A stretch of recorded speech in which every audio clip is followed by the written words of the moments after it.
guys? Zion Plays here, and today we're gonna be ranking all Transformers movies from the live action to the brandly new Transformers 1.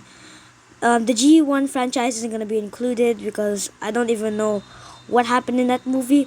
But without further ado, let us rank all the Transformers movie from best to worst. Here we have the Transformers from 2007. To be honest, this movie didn't really shock me with the live action Transformers CGI. I mean, this was just made 2007. People really like this movie, but I don't really like how the Transformers are hidden and then they're found out later in the movie, which is why the movie gets a D. It is.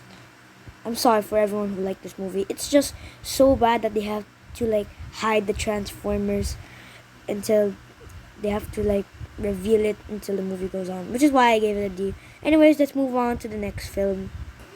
Next up, we have the second installment in the Bayverse, Transformers Revenge of the Fallen. Now, in this film, Optimus Prime died, was resurrected, but unfortunately, I don't like how we had to wait until the end of the film until Optimus was resurrected. So I'm sorry for all of you people.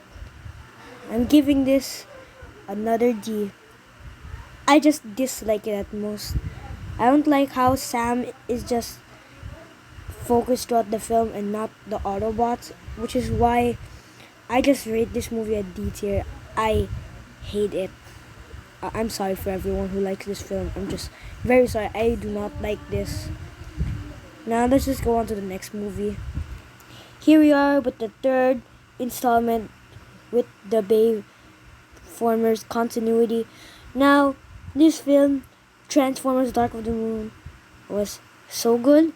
I love the Chicago War battle and the other action that happened in this film. And I love the way that Optimus and Megatron teamed up for a minute. And then Optimus killed Megatron, which is why this movie gets a solid S tier. I love it. If you dislike it, well, you're dead to me.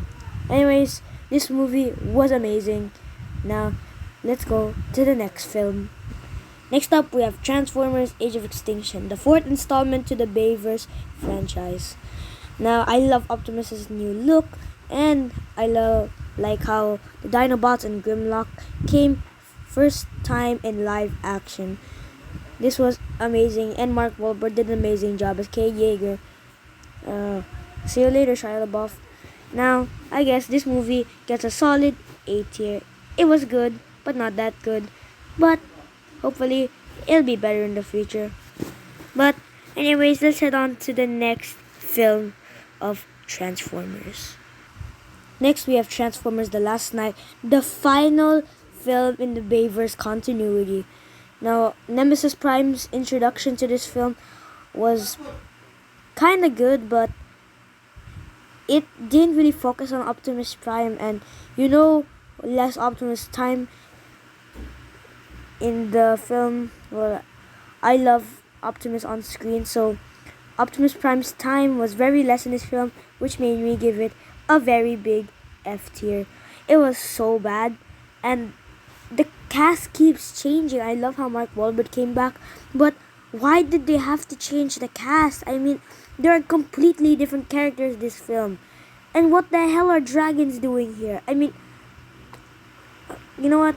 This film just gets an F tier. It was so bad. Next up, we have the Bumblebee spin-off movie.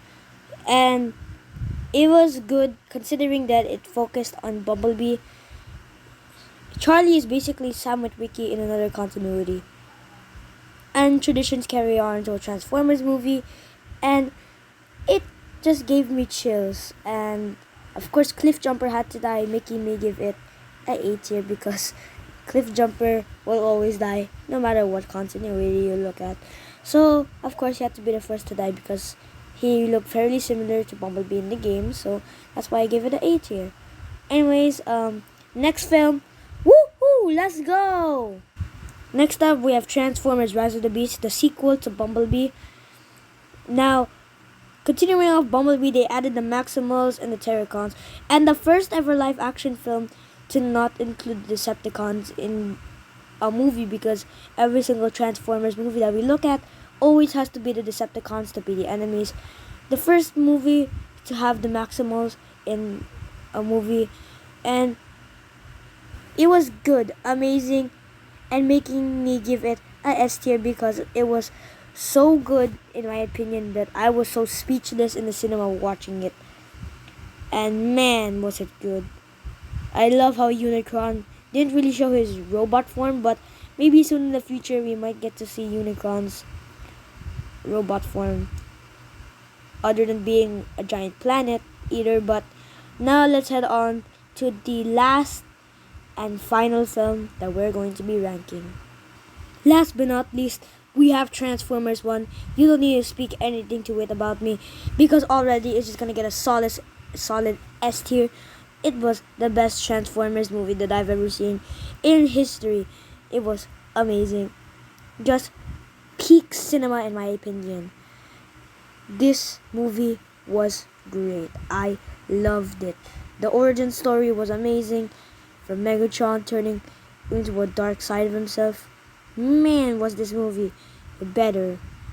Literally, this movie should literally get like 100 stars. Like, it should get like 100% on Rotten Tomatoes. Like, it was amazing, bro.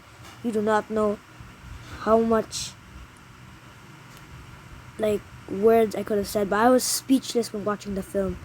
I just couldn't even say anything. When eating lunch, I couldn't even imagine what it would be like. This movie couldn't do anything, and Chris Hemsworth did an amazing job, and it was good. The best Transformers movie ever.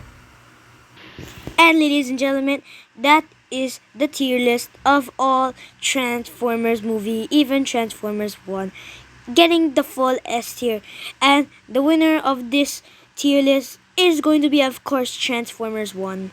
It was the best Transformers movie. That, that movie is the best Transformers movie ever. That's what I'm talking about when you make a Transformers film, man. That's what I'm talking about. The producers did an amazing job, and I'm sorry for those who got F and D tiers. The actual first F tier in the tier list was literally just Transformers: The Last Night, but that is my tier list of all Transformers films. Everyone, thanks for watching. See you next time on Zyron Plays.